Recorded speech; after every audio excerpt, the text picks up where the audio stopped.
Salve, salve, torcedor alviverde. A gente vem trazendo um corte, uma análise bem precisa sobre o jogo, falando sim, mais uma vez, que o Palmeiras foi muito superior ao Porto.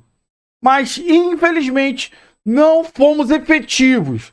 E entra naquela questão que o Abel sempre vem falando sobre a falta de efetividade. E toda a mídia dá razão a ele, porque hoje o Palmeiras produziu, mas não foi efetivo. Então tem um corte, uma análise aí bem legal pra gente acompanhar. Você que não é inscrito, dá aquela moral pro canal, se inscreva e deixe seu like. Bora tocar o vídeo, rapaziada. Fábio Piperno, muito boa noite, bem-vindo aqui ao nosso pós-jogo especial para Palmeiras e Porto.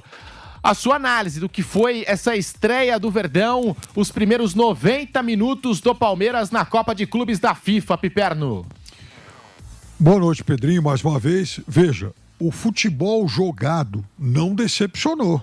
Palmeiras, durante a maior parte do tempo, pressionou, a não ser num determinado momento do primeiro tempo, entre os 15, 30, 35 do primeiro tempo, quando o Porto equilibrou o jogo e até teve algumas oportunidades. Naquele momento, naquele período do jogo, o Porto foi levemente superior, mas em relação ao resto, o Palmeiras teve mais posse de bola, o Palmeiras criou mais, o Palmeiras teve as melhores oportunidades, o Palmeiras chutou bola na trave, o Palmeiras perdeu o gol da pequena área, principalmente naquela sequência lá das 3 oportunidades em 15 segundos, né?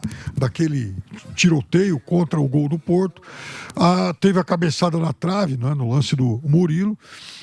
Mas da mesma forma que o Palmeiras criou mais, de novo, o Palmeiras foi um time que desperdiçou oportunidades. Esse último lance, inclusive, em que o Veiga bateu muito mal para fora, a gente está falando de um lance em que a bola sobra para ele dentro da área, com espaço, corpo equilibrado. Ele bateu de pé direito, claro que não é o melhor, mas bateu muito longe, pegou muito mal na bola. Então, mostra claramente que esse foi um empate com sabor de derrota. O Palmeiras poderia ter vencido esse jogo. E veja, ganhar um jogo na estreia de um Mundial contra um clube europeu, contra uma equipe europeia, embora hoje um time distante do primeiro escalão europeu, é óbvio que mexeria com a autoestima do time, seria até do ponto de vista anímico importante, e o Palmeiras desperdiçou essa oportunidade. Desperdiçou essa oportunidade contra aquele que, para mim, é um dos 3 piores europeus desse campeonato, ao lado do Benfica e também do Salzburgo. De qualquer forma, foi o Palmeiras que, no segundo tempo principalmente, mostrou que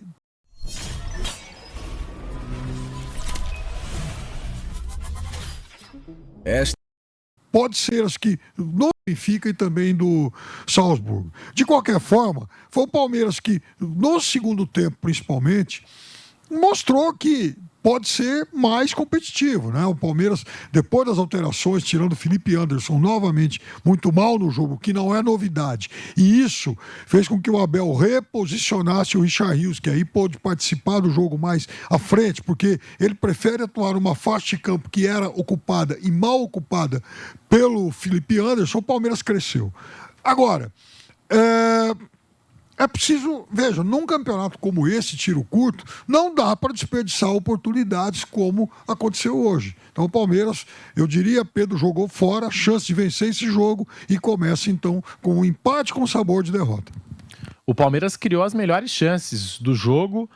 Eu lembro aqui, pelo menos, de 3 chances assim que o Palmeiras teve aquela oportunidade clara no comecinho, na saída de bola do goleirão Cláudio Ramos. O Porto sai jogando errado, o Estevão teve a chance, afobado no lance o Estevão, porque se tem um pouco mais de calma, eu acho que ele poderia ter finalizado e ter feito o gol.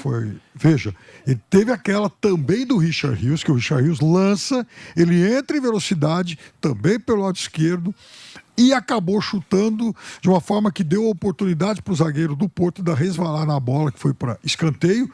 E naquele tiroteio das 3 chances, ele tira a bola do Richard Rios, que estava com o gol aberto.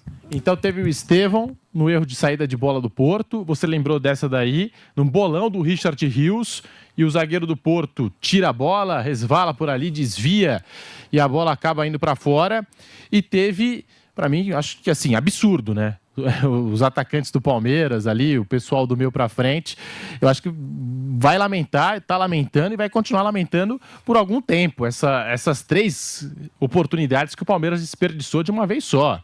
A bola ficou viva ali na área, o Vitor Roque serviu o Estevão e como você apontou muito bem na transmissão aqui do Nilson César, eu estava dando uma olhada de novo, Piperno, de fato, o Richard Rios vem de trás e vem melhor posicionado para fazer a finalização. E aí o Estevão foi fominha, né, porque ele quis finalizar. O Richard Rios ficou maluco com o Estevão. Ele abre os braços na hora, reclama, pô, é minha. Como se tivesse tirado o gol dele, realmente. E aí o Estevão finaliza, o Cláudio Ramos tira, faz uma baita defesa, o Maurício pega o rebote, Cláudio Ramos, o Richard Rios, que tinha reclamado, né? O Richard Rios ficou maluco com o Estevão. No que ele vê, a bola sobra no pé dele, tira o zagueiro do Porto, né? A marcação de uma forma assim, exemplar. Foi muito bem no lance. O Richard Rios finaliza e aí tem um atleta do Porto que tira a bola em cima da linha. Então, para mim, essas foram as chances claras do Palmeiras. Tem ainda o Murilo, aquela cabeçada que bateu na trave. Então, pelas chances, Piperno, é um empate que sai para você com sabor de derrota para esse Palmeiras? É sim, até porque, Pedro, era a chance de ganhar de um time europeu. Como eu disse antes, um time europeu que está bem longe de ser uma equipe europeia de primeira linha. Mas, do ponto de vista anímico, é importante. É uma vitória que dá status, é uma vitória que deixa o time, né, mais, enfim, emocionalmente muito mais confiante para o campeonato. Então, de novo, ficou aquela sensação de que, puxa, poderia ter sido um pouco melhor. Como, aliás, vem acontecendo ao Palmeiras em alguns confrontos contra times grandes. Então, se a gente pensar em alguns confrontos contra times grandes que o Palmeiras deixou escapar esse ano, a gente sempre vai se lembrar, por exemplo, de oportunidades perdidas, de pênaltis desperdiçados. Hoje, certamente, o que vai ficar na lembrança do torcedor é aquele tiroteio lá das 3 chances, aquela blitz lá com as 3 chances. Então, ou seja, no momento capital, tá faltando alguém para empurrar a bola para o gol. Tá faltando essa grande vitória. E hoje, mais uma vez, ficou a sensação de que, puxa vida, dava para ter sido um pouco melhor. E contratou o Vitor Roque nesta temporada. O Palmeiras investiu muito dinheiro. Quase $500 milhão investido na primeira janela do ano em 7 contratações que chegaram à academia de futebol. Dá para responsabilizar hoje o Vitor Roque. Achei que o Vitor Roque fez um bom jogo, fazendo pivô, sim, tentando ganhar, e ganhou muitos duelos físicos ali contra os zagueiros do Porto. Não teve uma chance clara o Vitor Roque. Na melhor oportunidade que ele teve, ele serviu o Estevão nesse lance aí que a gente está destacando, que a bola ficou viva, um bate-rebate. O Palmeiras teve 3 grandes chances e não aproveitou. A falta de eficácia, que o Abel Ferreira tanto repete esse discurso da falta de eficácia, hoje pode ser utilizado para esse Palmeiras de novo, Piperno? De novo, sim, com toda certeza, Pedrinho. E vejam só, o Vitor Roque, ele não fez um jogo brilhante, né? Eu até reclamei que ele demorou um pouco para entrar no jogo, né? Ele pegava pouco na bola na parte inicial dessa partida. Só que depois, de fato, ele melhorou. Ele fez um bom trabalho de pivô. Teve até uma jogada que a gente chamou a atenção aqui na transmissão, no comecinho do segundo tempo. Ele faz um lance de explosão física em que ele corre mais de 50 metros com a bola, do campo do Palmeiras até a linha de fundo do Porto, onde ele, inclusive, ele cavou uma falta. Agora, o problema todo, a gente, às vezes, como o time não tem feito gols nesses jogos decisivos, é evidente que o centroavante é mais cobrado, mas veja, o Palmeiras teve jogadores abaixo. O Palmeiras teve, de novo, o Estevão, que dá, assim, a impressão que quer desencantar num grande jogo, fica afobado, ansioso, erra jogadas fáceis. Isso aconteceu mais uma vez. O Felipe Anderson tem sido o Felipe Anderson, enfim, um jogador de quem o Palmeirense tem esperado muito pouco e ele pouco entrega. O Maurício hoje também errou demais e o Palmeiras melhorou no segundo tempo depois da saída de 3 jogadores de frente e o Vitor Roque foi a 4ª substituição, né? Mas por isso tudo ficou a sensação de que mais uma vez um resultado melhor acabou escapando. O Felipe Anderson, pelo que jogou hoje, não merece ser titular contra o Al-Ahly e contra o Inter Miami, pelo que jogou hoje. Esse sim é uma decepção. O Felipe Anderson chegou com muita expectativa. Na época que chegou, teve até gente que pediu em seleção brasileira, que podia almejar a seleção brasileira. Tá muito longe disso, Felipe Anderson, hein? Poderia jogar muito mais. Já faz quase um ano que ele está por aqui, é um jogador caro, um jogador que veio com status, até porque ainda tinha mercado na Europa. Naquele momento a Juventus, inclusive, gostaria de contar com ele, mas a verdade é que desde então você conta nos dedos de uma única mão os bons jogos que ele fez pelo Palmeiras. Eu só não vou jogar o Abel Ferreira porque eu não sei como é que está a condição física do Paulinho. O Paulinho, a gente sabe, o Palmeiras tem tido um cuidado, um trabalho especial com ele, tem feito controle de carga. Desde que chegou do Atlético Mineiro, ele não fez um jogo completo ainda, não jogou um jogo ainda os 90 minutos com a camisa do Palmeiras. E daquele trio dos sonhos da torcida do Verdão lá no começo do ano, Vitor Roque, Paulinho e Estevão, esse trio só jogou junto uma vez, só esteve em campo ali, os três juntos, apenas uma vez.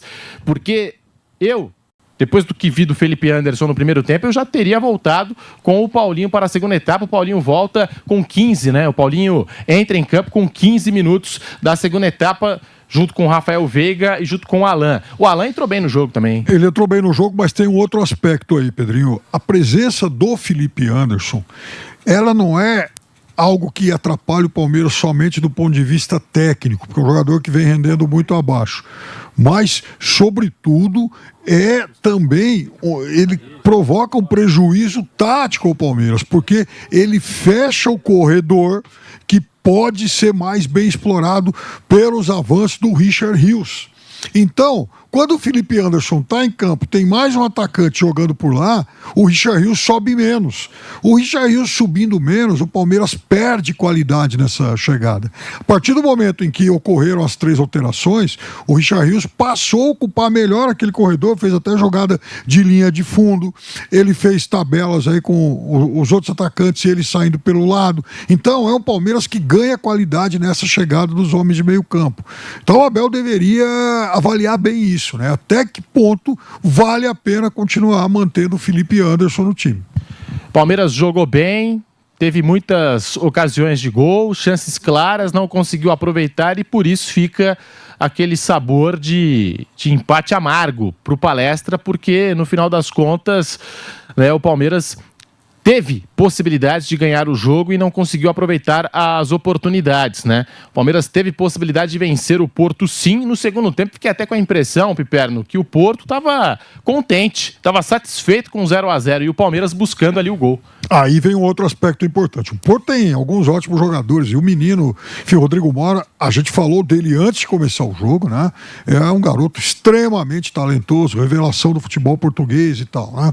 O jogo, aliás, no duelo dos meninos de 18 anos, o português jogou mais que o brasileiro.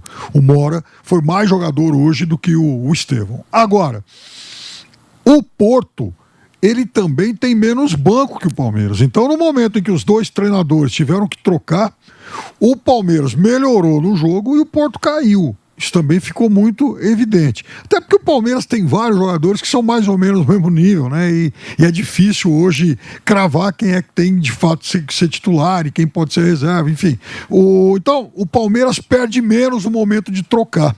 O Porto não. O Porto teve uma queda de rendimento nessa parte do jogo e isso também ajuda a justificar, enfim, nos fazer entender por que o Palmeiras, nessa parte final, pressionou bem mais que o time português, ficou até próximo de fazer o gol. E o nível de enfrentamento, que é um debate que a gente já fez aqui na Jovem Pan, eu já participei muitas vezes, o Piperno também, que era aquele debate. Se o Palmeiras disputasse o campeonato português, em qual colocação terminaria? O Palmeiras seria campeão do campeonato português, o Porto seria campeão brasileiro, Benfica, porque o Porto é um adversário que merece respeito. Já se sabia antes da bola rolar que não seria um adversário fácil para o Palmeiras, mas não é um time europeu da primeira prateleira, né, do futebol europeu.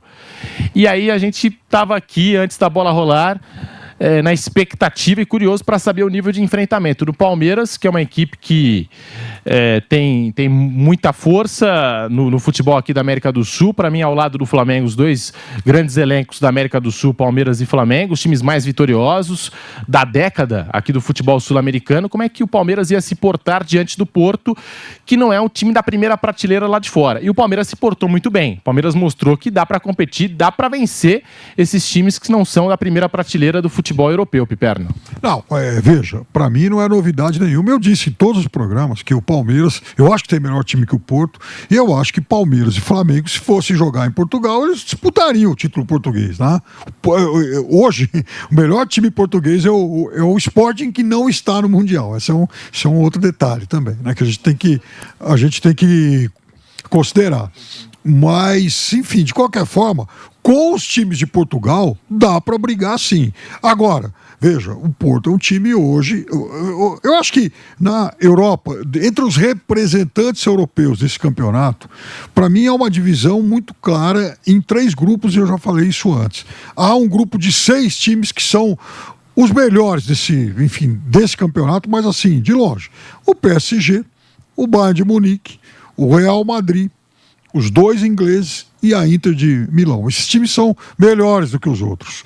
Aí tem um segundo escalão, com a Juventus de Turim, o Borussia Dortmund e o Atlético de Madrid. Eu acho que esses 3 também são superiores aos brasileiros. E Porto, Benfica e o Salzburg, esses são times que, enfim, convenhamos, dá para ganhar, ou pelo menos jogos muito duros, equilibrados, enfim. E hoje o Palmeiras mostrou isso. O Palmeiras é evidente que não é pior que o Porto. Por mais anti-palmeirense que alguém possa ser, não dá para dizer hoje que o Palmeiras correu mais riscos do que o Porto nesse jogo. Você pode até achar que o empate foi justo, mas não dá para dizer que o Porto jogou melhor que o Palmeiras, que o Porto esteve mais próximo de vencer o Palmeiras, porque não foi assim. O Palmeiras pressionou mais, teve as melhores chances do jogo. Agora, também não adianta ter grandes chances de ir lá e não fazer, né? Com certeza. E por isso fica esse sabor amargo aí desse empate do Palmeiras, porque teve a possibilidade, jogou mais do que o Porto, criou mais do que o Porto e não aproveitou as oportunidades que teve. O Abel Ferreira utiliza muito esse discurso da falta de eficácia, né? Fica até repetitivo às vezes, e em alguns momentos até discordei do Abel Ferreira, porque achei que não faltou, em alguns momentos aqui, em jogos do Campeonato Brasileiro, nesse começo de temporada, não apenas a falta de eficácia, mas a falta de soluções da equipe dentro de campo, do Palmeiras ser um time que trabalhe mais a posse de bola, em vez de ficar só no chuveirinho, na estratégia, na tática do chuveirinho. Hoje eu acho que o Abel Ferreira pode usar sim o discurso da falta de eficácia, hein? Porque o Palmeiras teve chances para fazer o gol e não aproveitou mesmo. A mais clara essa possibilidade que o Palmeiras teve no finalzinho do primeiro tempo, né? 3 chances para abrir o placar e não conseguiu. Bom, rapaziada, esse foi o corte que eu trouxe para vocês aí, o Piperno, falando muito desse jogo, e temos que dar razão para ele, né? Ficou um gosto amargo. Ficou um gosto amargo esse empate. O Palmeiras foi superior. Teve muito mais oportunidades que o Porto para chegar ao gol. O outro teve umas 2 ou 3 saídas ali que deu uma assustada, mas o Palmeiras, assim, no contexto do jogo, foi um amasso. O Palmeiras pressionou o tempo todo, propôs o jogo o tempo todo, mas pecou na efetividade. E vamos falar a verdade, né? O Estevão atrapalhou o Rios fazer o gol ali no primeiro tempo, né? Aquele último lance ali era pra ser gol do Rios. Era pra ser gol do Rios e o menino... Ele quer mostrar serviço, ele tá indo embora, ele quer deixar o nome dele mais marcado na história do Palmeiras, mas ele acabou atrapalhando a gente hoje. E aí, eu acho que eu não tiraria ele no segundo tempo, porque, querendo ou não, ele mesmo afobado, às vezes consegue fazer uma jogada individual. Mas fato é que o Palmeiras hoje, mais uma vez, pecou na finalização, na efetividade. E a gente ficou com um gosto amargo desse empate. Teve um momento ali que ele falou, né, que o Porto estava satisfeito com o empate. Quase não propôs jogo. Então mostrou a fragilidade do Porto, a superioridade do Palmeiras, mas que a gente não conseguiu botar isso no placar e, infelizmente, ficamos com 1 pontinho. Temos mais 2 jogos que a gente acredita que vai vencer, se Deus quiser. E aí, se o Porto vencer os 2 jogos, que pode ser também que não aconteça, pode ser que a gente defina aí a liderança no saldo de gols. E a gente já fica preocupado pela efetividade que não tá tão boa. Mas é coisa pra gente se preocupar um pouco mais pra frente. Vamos jogo a jogo. Agora vamos aguardar o próximo jogo, se Deus quiser. Ter uma boa vitória pra levantar a moral. Porque hoje, sinceramente, eu concordo com o Piperno. Ficou aquele gosto amargo. Eu quero saber de você que acompanhou o vídeo até o final. Qual é a sua opinião? O que você acha sobre tudo que foi falado? Se você concorda ou discorda, deixa aí nos comentários. Você que não é inscrito, dá aquela força pro canal, não custa nada, vai lá, se inscreva, ative o sininho para você não perder nenhuma novidade aqui do seu Verdão Notícias e deixe seu like, que ajuda demais o canal a chegar para muito mais palmeirense. Valeu, rapaziada, um grande abraço.